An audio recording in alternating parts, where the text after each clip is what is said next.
This is the Good Neighbor Podcast, the place where local businesses and neighbors come together. Here are your hosts, Jeff Gardner and Sean Preston. Hello, everyone, and welcome back to another episode of the Good Neighbor Podcast. Today, we have another couple of great neighbors on with us, and that is Chantelle and Jenna of Integrated Behaviour Consulting. How are we doing today? Great. How are you? Good. Third time's a charm. So happy we got that over with. Yeah. So how are we enjoying, before we get into it, how are we enjoying this 15-degree weather that we're having? The snow is almost gone. We can kind of see the light at the end of the tunnel. I think it's going to be 19 today. So bring out the shorts. Yeah, and I'm stuck podcasting all day. So that is fantastic. But maybe go for a little walk with the pups. I know we were talking about animals before we came on the show. So excited to have a little animal talk about the zoos that we all have, et cetera, et cetera. But before we get onto that, why don't we dive into it? I'm sure our listeners are chomping at the bit and like, Sean, just get on with it. I really want to know who these girls are and what they do. So why don't you tell us a little bit about your business? Okay. So we are Integrated Behaviour Consulting. And we offer a range of services to adults more specifically, but we've had a lot of interest in children and youth more recently. So we've kind of expanded to that a little bit. And we do everything from one-on-one coaching to offering courses, providing PDPs for goal achievement, things like that. And we also direct people to other services kind of in the community, whatever it is that we need. So we're kind of like a one-stop shop for anybody that needs support, I guess. So I always like to put myself in the mind of our listeners, and even for myself, let curiosity lead the conversation. So when you say PDP, what is that? Sorry. So PDP stands for person-directed planning. It is an evidence-based philosophy where you meet somebody and you take the time to help them understand what their goals are. It's person-directed, so someone might have a set of goals, but they're not really sure how to either communicate that is their goal. So we have a series of activities that helps them formulate that, and then we kind of see, someone might have a really big plan or a really big goal, and then we break it down into pieces and help them achieve that along the way. Something really cool about our organization is that we're in a unique position where we can develop different courses or programs with the stuff that Chantelle does and the stuff that I do, to develop those programs specifically tailored to them to help achieve those goals. Another cool thing about our business is that we've structured a lot of our services to be covered by government funding. Just to be clear, that doesn't mean everyone gets that government funding, but if someone is not sure if they're eligible for it, we can help them with that process and help them understand if they are or not.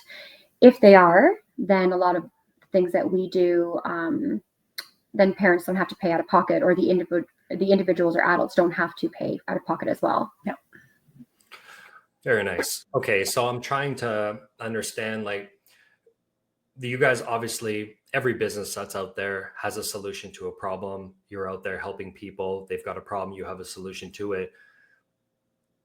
What kind of problems may I have where that would be a light bulb moment for me to say, like, I've got to call the girls at Integrated Behavior type of thing? Yeah. So it's unique in the sense that, the average person may contact us with, like you said, a problem, like they're struggling with employment, they're struggling to maintain it, get it. They're struggling with relationships. They don't know how to communicate with their spouse. Like those are the general kind of problems that someone might come to us with. But with our clientele, we're typically dealing with people who have a wide range of abilities, and some who are struggling with aspects of those things like communication, social skills. And so they come to us because their knowledge base or their level of ability doesn't necessarily match with what the general population sees as quote unquote normal or acceptable. And so they'll come to us for things like, employment or relationships, or just making friends, maintaining friends. in order to be, in their mind, more accepted within their own kind of individual communities. So half of what we do is kind of help them to understand that, the lack of skill that they might be coming into it isn't a bad thing. We just need to help them with the goal development and trying to figure out, what it is that they need to learn, what it is that they need to figure out, and then we kind of help them and get them going. I hope that makes sense. So one other thing too is, someone might come in who, let's say someone who has, fetal alcohol syndrome, for example, and they would come in and they've maybe had some services along the way, and they keep trying to, get employment. They keep maybe getting fired. They can't really figure out why. So when they come into us, we would try to do some sort of a baseline assessment and see, so maybe you were taught this skill, but no one actually, and maybe that's like a skill that's like a 4 and a 5, but no one actually taught you 1 and 2. So we would go back and make sure that they have all the skills. The foundational knowledge. Yes. Yeah. Which a lot of times in some social service agencies, especially for people who didn't have individualized programs like we offer, they might have skipped a couple of steps. Yeah. So we would go back and make sure that they have all those fundamental skills to actually get to the goals that they want and be able to hold that employment. And I guess I should add, so my background is a registered behavior analyst, a board certified behavior analyst. So everything that I do is based on behavior and skill development to kind of maintain those things. So that's like my perspective when people come to us with the quote unquote problem, right? It's not a problem. Let's find the solution. Let's find the way to kind of move forward. Yeah, it's such a busy world out there navigating and COVID for children, teens, young adults, all the way up to mature adults. The people, there was kind of 2 groupings, right? There was the people that hung on to their bubble, their community. Those people seemed to have it a little bit more easier coming out of it. Obviously, everybody went through their own thing. But those who didn't and isolated, I just had a really young stud come on the podcast a couple of weeks ago. He's a music engineer.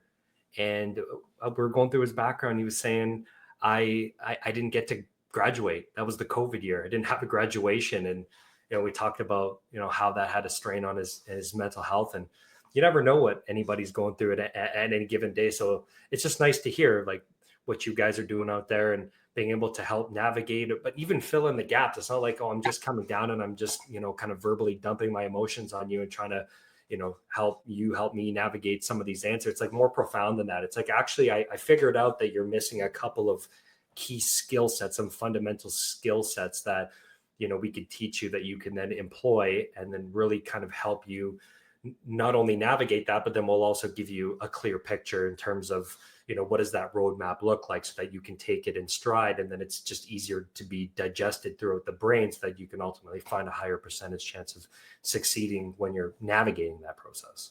Yeah. And like you said, it's overwhelming, right? You see everybody else functioning in this crazy world. And, even us, how are we doing this? How are we getting up every single day and doing this crazy thing? And for other people that are lacking some of those skills or dealing with mental health, or like Jenna said, have access services that really haven't gotten them anywhere in the past, what do you do next?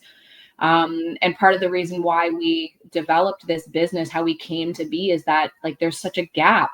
And with that gap, then people get left behind and they're left dealing with years and years of the same feelings and the same issues.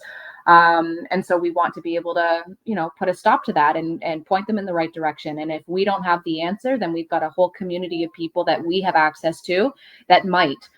So rather than, sitting and doing nothing about it, here's a couple of things that we can offer, and hopefully it helps everybody. Yeah. And, in the world of, families who either have children who have disabilities or themselves, they have disabilities, or, some sort of neurodivergence, a lot of times when they're going through the services that are offered in, the big community hubs, sometimes they just feel like, well, this is it. We're capped now, right? This is just how we have to live because this is all that's available. Yeah. And that's another reason why we developed this business, is because that's not how someone should live. And that's not true. There are so many other things available, and you don't have to be stagnant in what you think you have to go through. You can build skills. And as long as you have the right supports and, you know, someone actually develops that baseline and moves you upwards towards your goals, it's not just this is just how we have to be, right? We can get to those goals. We can help you achieve those goals. And I think that's really important for families to understand. It's not, you're just not capped at what's available that's, you know, for free, let's say, within your community organizations, like the big ones that are non-for-profit. So technically we are for-profit organization, but that's why we've developed it so that most of our services can be covered by most government funding. Yeah, that's a key thing, obviously, being able to help, especially in uncertain times that we are, being able to reduce the amount of friction. And obviously super happy to have you on the show, be able to help get this message out. Jeff and I really care about community, care about the people who live in our community, and knowledge is power, right? It's like, you don't know what you don't know. And so being able to come on the show, be able to talk about these questions, talk about these issues, are certainly near and dear to my heart. I could speak from Jeff. He'd feel the exact same way. Try to teach and educate people and just spread that awareness. There's so many good businesses that are out here in our local market. And we're really happy to be able to kind of share this, and hopefully somebody listening to the show could be like, I never knew that. And then we just were able to help. Even if we only help one person, it's still one person. 100%. Okay, so I'm curious to ask, I love this, just getting to know our guests on the show a little bit more into detail, obviously having an opportunity to talk about the business and how you guys can help out there.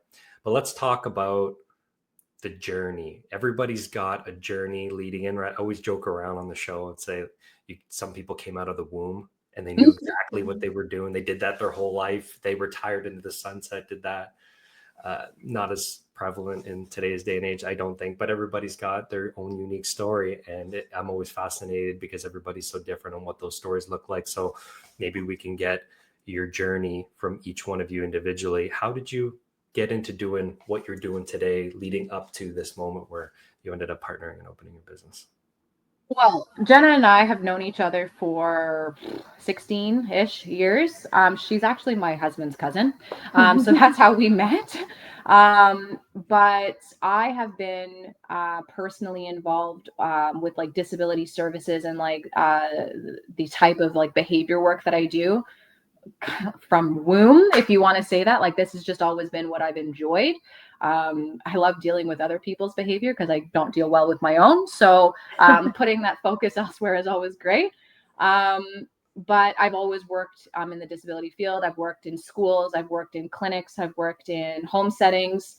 And just like throughout my own kind of work, I kind of understood that the behavior piece was where my heart kind of was.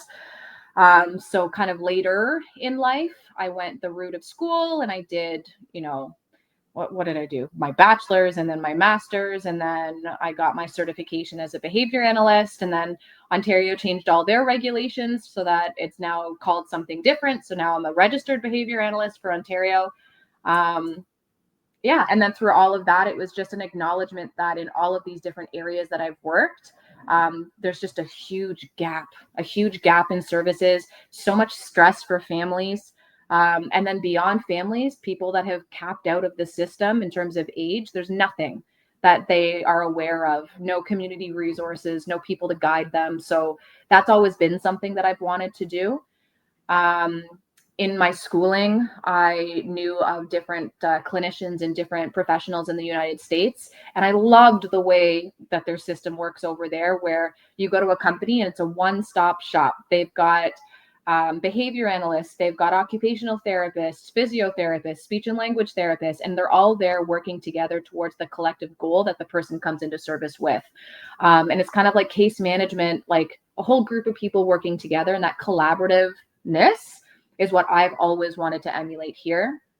The difficulty here is that the funding is they're very separate for different types of services. So the fact that Jenna and I have been able to figure out how to access the funding that's available, doing what we do, is already like a great step.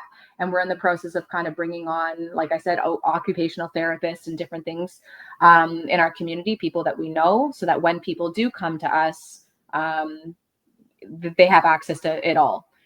So that's been kind of like my journey. And then when I met Jenna, when I met my husband, she's very similar to me. We get along fantastically. If I lose my husband, then I'm still going to be friends with her. So, but she's come from the same background. It's always been our life. Yeah, I've always just had, a really big passion for helping people. When I was kind of figuring out what I wanted to do in school, I was going between a few different programs, but it was always within social services. I was the one who, if we saw someone who was homeless on the street, I would like cry and beg my mom to give that person like anything we could, and then when I was going into my programs and figuring out what I wanted to do, my mom had said to me, you can't take anybody home with you, right? Like you need to understand that before you get into this field. And I was like, of course, Mom, it's fine. But yeah, I've always kind of wore my heart on my sleeve, always wanted to help people out. And then when Chantelle and I met, we ended up going into the same program. So we both studied developmental disabilities first, and then we kind of branched off into different things, but still within social services. So I have a diploma in developmental disabilities, and then I have a degree in behavior science, and then I'm just working on now my master's in becoming a registered psychotherapist, which will be something that we'll be adding to our services as well. And it ended up being that, so before I went and did my undergrad, I was working in the field for quite a few years, and I have that case management piece, excuse me, which is part of my role within our company. And I've had the opportunity to also be a service planning coordinator. So I'm aware of lots of different things available within our community, Simcoe and York region, which gives me that kind of, broader lens on what we can offer, but also if we can't offer something, who can we bring onto the team to help our families that we support, our individuals. And, along my journey, I met my husband, who already had a son, and he has severe needs. So I also have that lens of, being a part of a family who struggles and who also understands the limitations of our services and our government funding. So, that was really tough for us to try to navigate that system. So I understand that from a parent's perspective as well, which is helpful within our own business. And something that Chantelle touched on as well, there's a certain age. So once my oldest son turned 16, there was nothing available. No camps for kids with special needs, no services. It was mind-blowing, where it's like, he's not even out of services yet, because children who have special needs, they're funded under the ministry until they're 18, and then it switches the funding services to Developmental Services Ontario, which some of our services are covered from that funding as well. And there's this gap is it's just so, it's frustrating and infuriating. And that's what we're trying to build on and fill for people. Even now, like I said, he's 16 and turning 17 soon. And it's just the lack of what's available is mind blowing. But yeah, so we're tapping into that and trying to help families through that as well. So yeah, that's kind of my journey.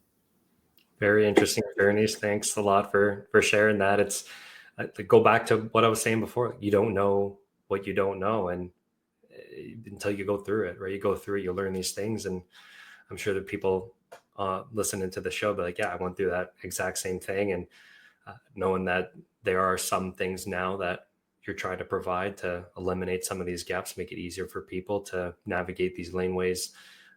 Super, super important. So that's the last thing you want to do as a human being, right? It's just you're going through life and you have something in place, and then all of a sudden it just kind of disappears, and it makes life that much more difficult. We should all strive and hope that we can put ourselves in positions to be able to live a good life as a human being. And just some of those fundamental things that kind of get taken away at the end. It's kind of the shitty part of life, but glad that you're out there trying to solve that problem for people. You touched on something really important within our field, is that quality of life piece. Yeah. You want to improve that quality of life, like especially for people who just feel like I mentioned before, like there's nothing left. Well, we want to make sure that there's something there for someone to work on and to achieve those goals, because you don't want to just have to settle for, you know, if you're not happy, what can we do to increase that? Yeah. You know, it might not be your grand goal that, you know, might be, you know, sometimes we hear goals and it's a little bit far out there considering, you know, what's available or maybe the strengths of that person. So we want to build on those strengths and get as close to that goal as possible.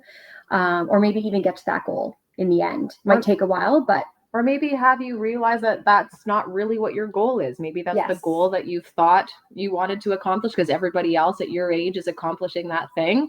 And then once you kind of get down to it, you're like, let's change that. Or maybe that's the thing that your parent always thought that they wanted their kid to do, but that's not just how it worked out. Yeah. Right. So sometimes that's a really good point. Like it's realizing, you know, what does that look like for you? Is that even?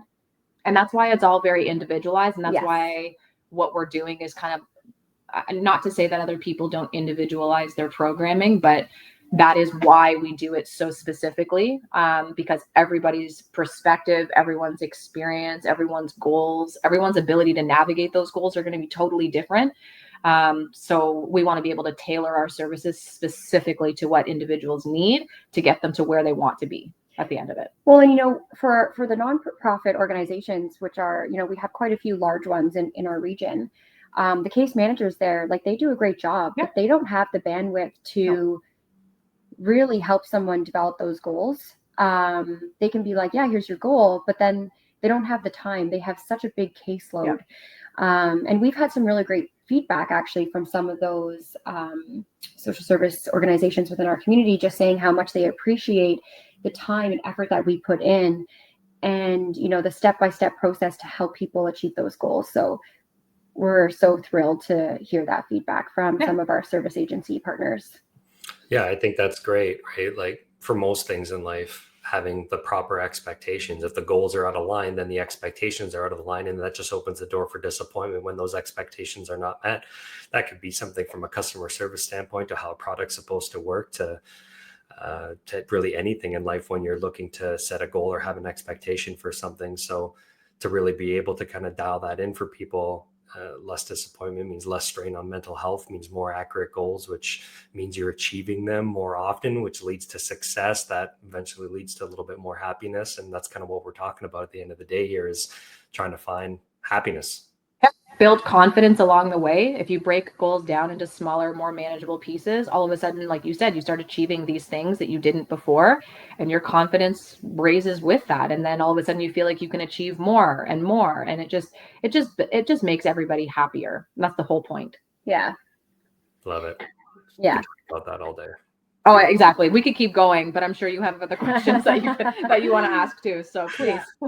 We always love giving an opportunity for our guests to clear the air on some stuff, because, you know, I sound like a broken record. Like what you don't know, you don't know. And from the consumer's eye, or somebody who doesn't know about that business in detail, like exactly what they offer and the solutions to the problems, et cetera, then sometimes people can formulate their own misconceptions on certain things, or myths develop, and the wrong word of mouth is being spread. So we always like to be able to give an opportunity to kind of clear the air on some of these things out there. Do you ladies have any myths, any misconceptions, anything in your business that you'd like to maybe educate our audience on?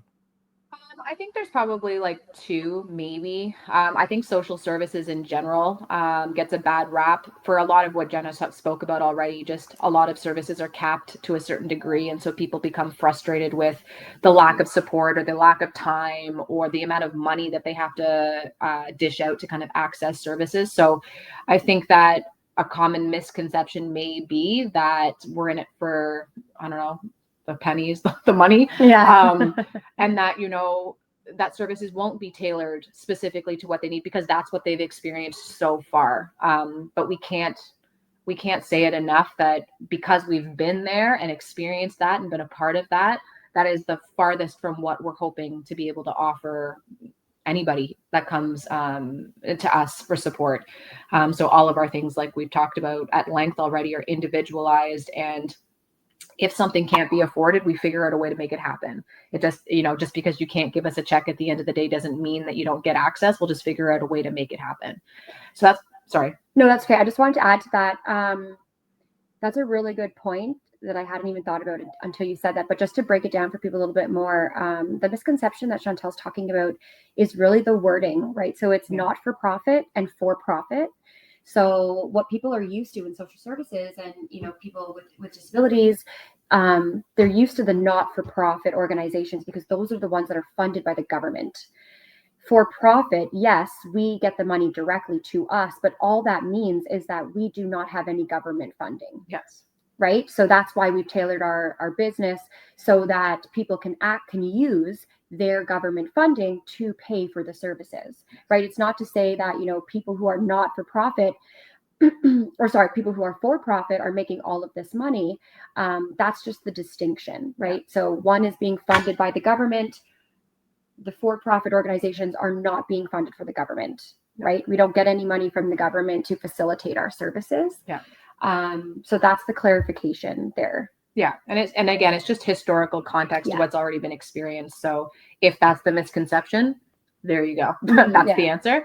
And that's from the social services lens. And then from anybody that meets me or sees the letters at the end of my name that relates to behavior analysis, there's historical myths and assumptions that people have about what I do and what my role entails and the services that I provide, just as it pertains to applied behavior analysis. That's what everyone knows, ABA. Historically, there has been a bad rap for people that provide ABA services or applied behavior analysis. And a lot of it has to do with, unfortunately, bad experiences with different services and organizations who maybe didn't have the right skill sets or the right qualified people to offer the service.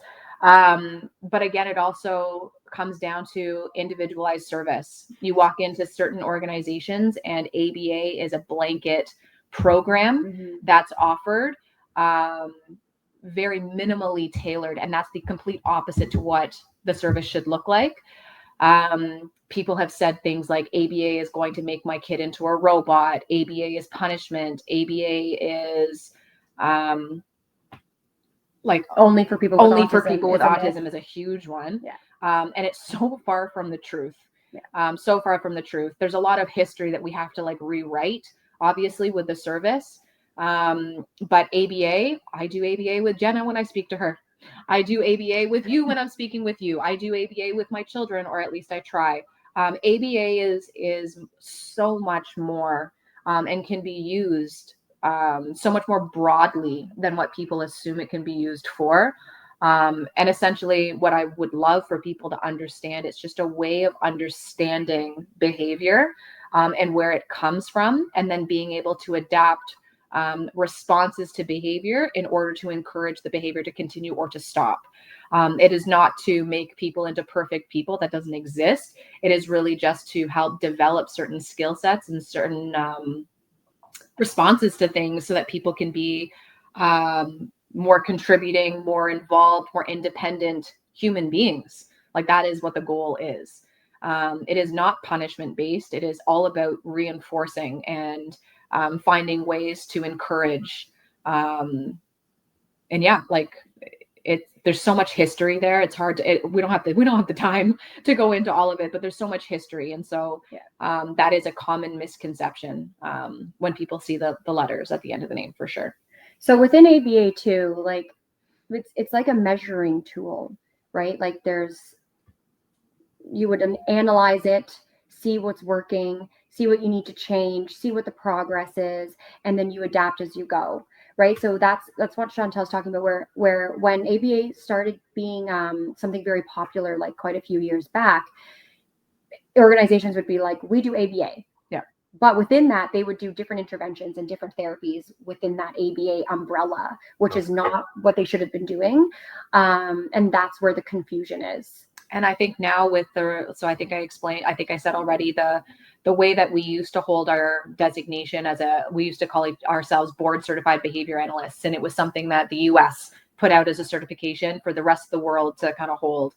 Ontario has seen the need to regulate this profession so that when people access services that claim they're providing ABA type services, that it's done so by a professional who knows what they're doing, who's got the education, who's got the experience, who's got the know-how to be able to provide the service properly. So Ontario has regulated the profession now with the College of Psychologists, actually, which hopefully is going to ensure that all organizations that offer the service are doing so in the right way. So it's the start of rewriting a lot of historical mistakes, hopefully. Yeah, you might see some organizations who have claimed to be doing ABA, but don't have someone who's actually regulated with the college. Like you might see their wording change within within what they're offering, because technically they should not be offering that any longer. Well, they shouldn't have anyway, but because, you know, there was the body was being formed, and now it's a lot more precise in that. Yeah. So it'll be interesting to see, because this is very new too. This is new. Yeah, it's new. So it will be interesting to see how some of the different organizations change that. Yeah. And then one other misconception is the person-directed planning piece. Some people might think, it's not really useful, but there is a theory behind it, and it's a method to madness. There is, and it's quite useful, because especially for people who have all of these ideas, there's a series of activities, like we had said before. We would never say that's not an achievable goal, or like that's not a reasonable goal. But like we had said before, they might think that this is an actual goal based on, what they've heard or learned. But through these activities, that's when they might realize what their actual goals are. And they're formulated for that specific process for someone to understand who they are and where they want to go and what that looks like. For the purposes of not wasting time. Right? Yeah. Time and money. Like we don't want people coming into service and telling us that they want to work on this thing, and then without us doing any of the background work, working towards this thing that isn't going to be achievable or accomplishable to any degree. And then all of a sudden that person has failed and wasted a lot of time and money. So the person-directed planning portion of it really breaks it all down and makes everybody aware of like what direction we're headed. And then we work slowly towards that so that it is achievable, so that it is accomplishable, so that we're not wasting anybody's time or money. So that we're all on the same page all the time. And one cool thing too about, our business is, so I just had an appointment with a client recently, and we went through their PDP. It's coming to the end of their person-directed plan. And then we went over kind of some of the services that this person was doing with Chantelle. And we were able to move some of the things on the plan, right? It was like, okay, so how do you feel about this piece? This was a part of your current goal, or here is what your dreams were. This is what you needed to get there. You've worked on this for a few months. How do you feel about it now? Yeah. And we were able to move some of those things and put new goals into play. So it's like a roadmap, and then we can shift those things, right? So it was a really great feeling, because that person was like, I don't know if I did that, actually.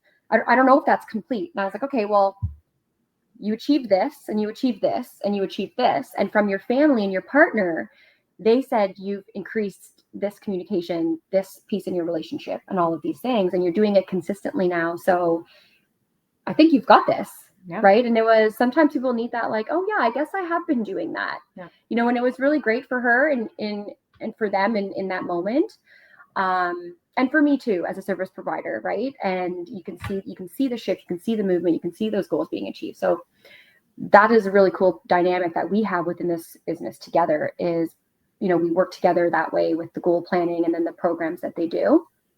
And the person-directed plan too, a lot of people don't know that the government funding through the Developmental Services of Ontario, so that's people who are 18 years and older, they've allotted a portion of their passport funding to be used for that specifically.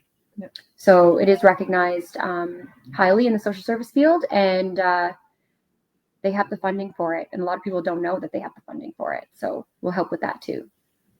A lot of unknowns now known. It's a lot of good information. So we appreciate you sharing that with us.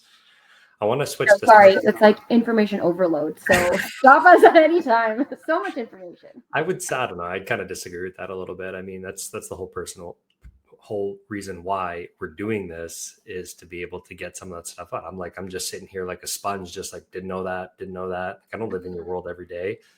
So I guess the unique nature of what we do here on the podcast, being able to get to know so many different businesses and different industries, but it's super entertaining to be able to learn all of these different things, because you never know, you're going to come across somebody. Like I already got somebody in mind.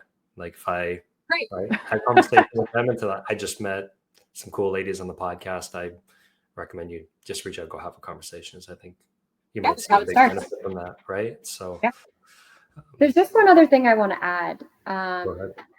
So within our scope, so one thing that we had mentioned before is that, in the States, they have like one organization where you can access all of these different things, right?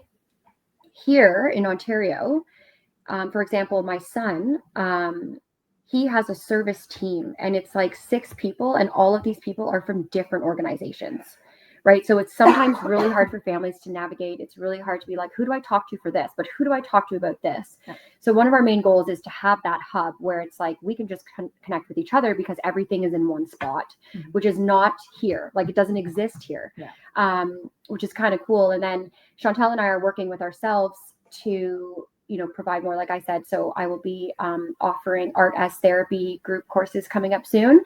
And then I will be a registered psychotherapist within the next little while. So we'll be offering that. And actually something that we're also going to offer is sex education. Yes, we're really excited about that. Chantelle's working on that right now. One of the biggest things within social services is people with disabilities are not taught how to have relationships. They're almost taught like that's not going to happen for you. Or, if they're doing self-pleasure, for example, they're like, oh my God, don't do that. Right. So they're shamed in a lot of those basic needs that we have as humans. And we've seen that gap tremendously in both of our history of our careers of how it looks in different people and with people with different exceptionalities as well. And we want to promote that. People should have relationships. People should know and be aware, of what that looks like, what is consent, how to build a relationship, what is respect. So we are really excited to offer that, because that's not offered anywhere in any of our, there's a couple, like there's sexual health trainings, which is like a blanket PowerPoint kind of like, do this, don't do this type thing. So we're excited to do that deep dive and really helping people develop that piece of themselves, which is a basic necessity. Yeah, totally. Agree 100% there. All right. I want to change the topic over to a fun conversation that I always like to do a deep dive, because I like to have fun outside of business. As business owners, we tend to work a lot because we're passionate about it. Work's really kind of who we are for the most part. It's not, some people separate it. I don't, Jeff doesn't, most people don't, I would like to think, because we're just passionate about that thing that we do. So it doesn't really feel like work. So you can put in tons more hours, and having a balance between work and what we like to do for fun is not really a balance, because that would be a lie. Balance means everything equal. So I always like to toy with the notion that it's a harmony. You sing that tune that sounds the best that you like, and you get a balance of that, or you get that sweet harmony. It's a pretty cool thing. So when you're not working on your business or in your business, like what do these family get-togethers look like when you guys are getting together? Because you guys have that relationship. Jen and I were talking, so it's like one of the kind of questions that you had kind of prepped us for. We were laughing about this beforehand, and I was just like, are we supposed to say that we enjoy doing something outside of work? And she's like, yeah, we should probably say something about doing something fun with the kids. I was like, yeah, but do we really like that? Like, I'm not sure. Do we really enjoy that? I was like, you gotta think about something. I was like, what about like sports? Like that's kind of fun, like watching them do sports. Yeah. So we were really, our collective answer is we love doing things with our children. In terms of we love our kids. We're both very family oriented. Her family, like my husband's family, is ginormous. So in terms of like family events, I think we've both try to avoid them. Yeah, try to avoid them. We figured out the harmony, as you put it, that works best for us. So Jenna and I we try to spend anyway, kind of like just personal time just together, because our relationship started before the business did. And we always want to make sure that like our relationship survives any business hoopla that kind of happens. So whether it's grabbing, do you know what? Grocery shopping, just the two of us without children. Love it. Fantastic. We go to dinner every now and then when we can find the time. Our husbands get along very well as well, obviously. So we've done things like that. The kids get along as much as kids are going to get along. So in the summertime, we do kind of like backyard play dates, things like that. But I think that's about as much as like family both of us can handle in terms of combined family. And then we both have just like busy recreational schedules for our kids that take up a ton of time and enjoyment. Any personal hobbies? With what time? Well, no, With what time? we both the gym. The gym. Yeah. The gym. Yeah. Personal hobby. The gym. And walks. You really enjoy I going do. for walks. She's got a forest like right across the street. So I do. sometimes the kids go, sometimes you go on your own. That's She goes true. to the gym. Alone time at the gym. Yeah. Alone time at a walk. That is what I enjoy. Just time to like decompress, and we both got really busy lives. So I would agree. The things that we both kind of enjoy individually are things like the gym, walks, where it's kind of just us that we can focus on for a few minutes. Trying to be out in nature, like that's a big one. Just, feel grounded, make sure that we're... That's a very social servicey answer to like a nature walk. Yeah. Feeling grounded. It's well, nature does make me feel very grounded. So it is something that, I'm very aware that we also need that, mental health space for each other, and, like getting outside, going for walks, being in nature. That's awesome. Like Chantelle said, like we're both really busy with our kids' schedules. Actually a year ago when we first started this business, Chantelle and I spent a ton of time together. Too much time. So much time. Maybe too much time. Yeah. But it was because my kids' sports were close to her house, so I could drop them off, come in for a quick visit, even if it was for an hour, play with the kids, and then go back to pick up my kids. My kids are older than her kids, so it's easier for me to do that. But now with like my daughter's playing a higher level rep hockey this year, so now when I'm at her, and then this year I'm also the trainer, and she's on the ice like 5 times a week. So Chantelle and I haven't been able to connect as much because I have to stay with my kids at their sports. So, we try to get together when we can. I like the gym as well. I find it's, soothing and it's fun to work out, I guess. But, and walks. Yeah.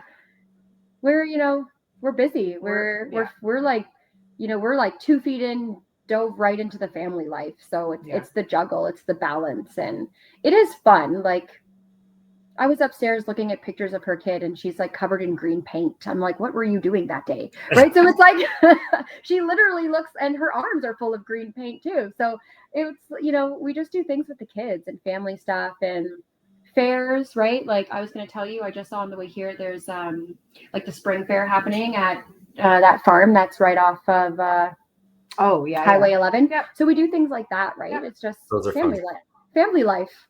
So funny you said that, because I looked at my fiance. We were in the car. We're going to Mexico in a couple weeks, so nice.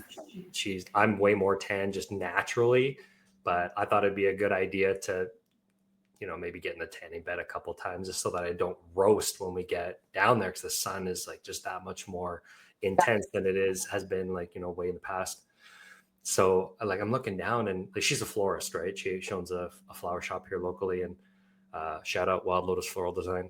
So I looked down at her thumb, her hand's got green paint on it, and I'm like, what are you doing? Why is your hand? She was like, I was painting a pool noodle.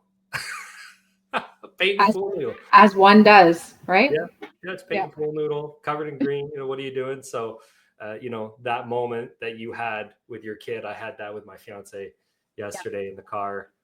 There's the best moments. You're like, what the heck are you doing? Yeah. I mean, I remember going to buy the pool noodle, and now I remembered. I was like, oh yeah, I know what that's for. So I guess you could take a pool noodle and you can shove it on a corner of an archway of something, and then she sticks all the flowers, so she needed paint green. Yeah. But love all the answers. Pretty active guy myself. Play a lot of sports. Love golf. Love playing hockey, beach volleyball. We live northwest of the city here, so right behind the landfill, there's all kinds of trails that nobody knows about that I just regret saying right now. Don't go there. It's not great. Yeah. Don't do it. So getting out there, love camping and fishing. So Jenna, when you're talking about getting grounded and being out in nature, and I like all the different variations of it, like the really comfortable stuff and then the roughing it stuff where you just have a pack and getting out there in the middle of nowhere and that's all you got is the stars and your own mind. And my 3-year-old Australian Shepherd, soon to be 4, he's an April Fool's baby. He's a natural. I took him out one time and I'm like, you've been like a dog in a past life or something I don't know about. It's like, you've been here before. So I like to take him out as well too, go do all that fun stuff. Yeah. And we talked about, recharging the batteries and stuff like that and partnerships and stuff like that. Jeff and I are very similar to kind of what you have and what I can see from having the conversation. Really good friendship and a partnership, work well together at work, but also can hang out outside of work, learning things from each other, becoming better human beings. So a couple times a week when we're in the office, we have to take a break because you can't sit at the desk from 9 to 5 and use the washroom and try to squeeze in a quick meal at your desk and just work. Like you become less productive doing that. So taking a full hour break, positive things to the mind and workflows and state flows and stuff like that. So I got Jeff on this video game I've been playing. I play with my fiance. It's called Helldivers. So you kind of land on these planetary missions and then these like man-eating bugs come out of the ground and try to eat you. And he's become addicted now. So when we take our breaks, it's not a lunch break. It's like, hey, you want to go shoot bugs? So sure. Yeah. I think I'm more on the line of like the level of like maybe stopping for a glass of wine. Yeah. That sounds more appropriate for you. Yeah. Okay, cool. But it's funny because like what you're saying about, that relationship or that friendship and also recharging. It's funny because when Chantelle was saying like she does nothing, it's just like, I was like, well, you do this and you do that and you also like this. Because sometimes you don't realize what you're doing, right? You're just in like robot mode, like business, family, sports, fitting in, alone time or whatever else. Like you don't realize you got to break it down sometimes and realize I am doing that. Yeah. But thanks. You're welcome. Yeah, thanks. Yeah, I gotcha. Love the dynamic. It's a really cool thing. Okay, let's switch over to a bit of a kind of like more of a serious note. So in life, right, we walk our path of life. It's different for everybody. And life likes to throw these little things in here from time to time. They could be obstacles, life challenges. Sometimes people experience tragedies. Sometimes it's out of our control. Sometimes within our control. Some people experience those more than other people do. And, life moves forward, right? Evolution happens. We don't really have a choice. And so it's like, how do we deal with these things, right? And mindset's a big thing to do with that, like seeing the glass half full, pulling silver linings out of something. Like, how can we learn from this experience? Or if it's something a little bit more on the serious side, it's like, what do I need to do or to carry on that I can try to make this as positive as possible so it doesn't hurt so much and then just move forward, right? So I wanted to ask you, if you ever experienced a life challenge, maybe a hardship, maybe you overcame it, maybe you pulled some silver linings from it. I mean, like you said, everyone's experienced so many of them. It's kind of hard to pull 1 or 2 or 3, but for me, it's not necessarily something that's happened to me. But I met my husband. My husband's a quadriplegic. He uses a wheelchair. He had an accident when he was 14. Something that Jenna was involved in. Like Jenna was involved in that part of his life. I wasn't. But when I met my husband, dealing with is not the right word. Going through life with him has come with its own sets of challenges and hurdles and hardships. But something that kind of resonated with what you said, you always find the silver lining in that. And so it's something that the reason that I was attracted to my husband in the first place was the fact that he was able to go through what he went through and come out the other side with a perspective on life that I probably still don't share, like a positive outlook on life. He is that complement for me. I'm a realist through and through. He is the optimist to a fault. And if he can do that, then why can't I? Why can't other people that we support? So whether it's trying to figure out how we can live together, how we can adopt a house to make it accessible for him, whether it's having children. Having children was the largest hurdle of our life. And then just figuring out how it all works. And so it's always going to be hard. But I think just continuing to move forward and, I don't even know, use the things that we figured out along the way to kind of keep pushing that and relying on family. And he was in the hospital a couple of years back, and I'm pretty sure Jenna and I sat down here with our glass of wine. And we both were fairly confident that he wasn't going to be coming home. Yeah. And this is like the reality of my life with my husband, is that there are going to be these things that happen. And the silver lining in all of it is that he tends to always pull through. So I don't know, like that would probably be the one that is always for me. Yeah.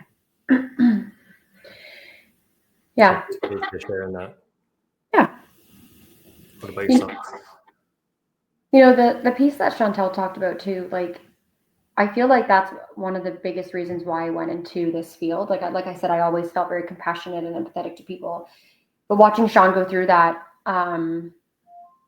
was really difficult. And like they said, he wasn't going to make it, or he was not going to have any brain capacity at all. So, that was really hard for us at a young age. I'm 2 years younger than him, so I would have been 12. And my family and I like slept at the hospital for weeks waiting for him to, just wake up, and the brain surgery after thing. And it was a lot. So I think that's a big piece of it too, watching him struggle. It's interesting because when he had his accident, they didn't have any accessible buses. I know. In Toronto. I know. Right? And Toronto was the first place to get them. So that's when he finally came home and was able to, and this was a very long time. It was like 2 years recovery for him to be able to even go outside and do anything. And that's when the accessible buses started being developed. People didn't know how to let him on the bus. They didn't know how to like lock him in. And, I remember him being so uncomfortable and timid. And he's not an outspoken person. No. He's quiet. He's the opposite of Chantelle. Yeah. And, I remember like yelling at him one time and being like, we are getting on that bus and I'm telling those people to move out of the accessible seats because we need to get somewhere and you shouldn't have to wait. Right. So, but it was that hurdle of how to move forward. And sorry to interrupt you, but that's exactly what we try to do. Yeah. Right. Like people, like his mom's goals for him were basic, like eat a meal at the end of the day after the accident kind of thing. High five. Yeah. I don't think she could have ever fathomed in her wildest dreams that he would have been married to a catch like me, with 2 children, owning his own house, working full time, driving, and this is kind of exactly it, right? Like Jenna saw the beginnings of all of these things and all of these hurdles. Could you have pictured him where he is now? You know what I mean? Like I didn't know. Right. You didn't know any different. Yeah. Anyway, that's like Sean. What's a hurdle for you? Yeah. Well, just want to touch on that piece because that is, yeah. And I think that has to do with part of my journey. Yeah. But for me, one of the biggest things is like I mentioned, like my oldest son just having severe needs and coming out of that. Like at one point, I was working as a fetal alcohol syndrome service planning coordinator, and I was working with families who were in crisis, and we were going through our own crisis. So it was a lot. Like it was really hard to navigate that piece. It was never turning off for me. It was like dealing with things all day with other people and dealing with my family and my family's safety through the evening. And it was exhausting. I definitely had like service provider burnout and parent burnout for sure. And it was really hard. Like I think just recently we have just finally started to find some stabilization within our family. We found a good program for him, but the last couple of years have been extremely difficult. And, you question everything during that time, like, does this make sense as a family dynamic? Should we stay together? Like people aren't safe in this house. Is there a program that we're ever going to find for him that works? He's been through so many different live in treatment programs and we've tried everything. And I think that's one of the biggest things is like a lot of people don't know what's available because they haven't been through it. So I'm, happy to say that I had a good support network and I know how important that is.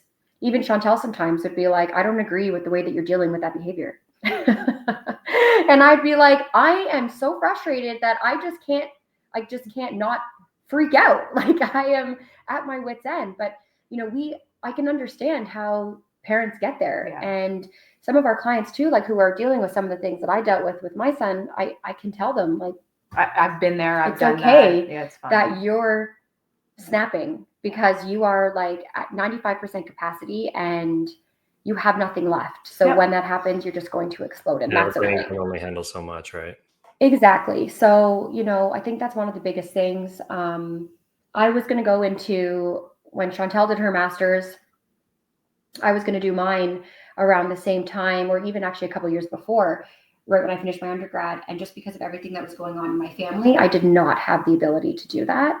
And I finally was able to get back to my end goal, which I'm doing now, which I'm really, really happy about. I'm fortunate.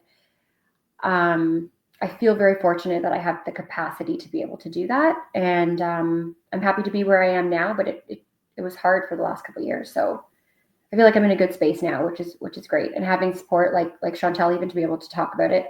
And it was nice because she knew about it too, right? Like she was family, but she also has that lens and someone outside of when I was in the parent bubble. Yeah. You have to take that service provider hat off, right? Like when you have that dual role, like you're a service provider, but then The mom. you have a child with disabilities. Yeah. Like you have to be able to separate that. And that's not easy. But yeah, so that was something that I overcame, and I'm proud to be where I am now. And I feel very fortunate that I was able to get here because not everybody does. You two are incredible human beings. Wow. What stories. Oh, thanks. Empathy. We're talking about resiliency. We're talking about overcoming like absolute crazy things that happen in life. And, obviously there's trials and tribulations, the bumpy roads and everything that comes along with it. And then obviously what you do in your professional careers out there navigating, but also being able to kind of be able to relate to, having some people come in and be able like, yeah, like I went through this before. And so I think that's a really calming component to, I think of myself, if I ever came into had a situation and I was able to sit down with somebody that said like, I've been through this, or I've had something similar to this, or I know of somebody who went through something like you've been experiencing. And so, when you're able to speak from experience, it really goes a long way. That would be super calming for me. So really appreciate you digging deep and sharing your stories with everybody. Okay. What would be one thing for our listeners? Only one thing, you can only pick one thing. But if there was one thing that you wish our listeners knew about your business, what would that one thing be? We get one thing each, right?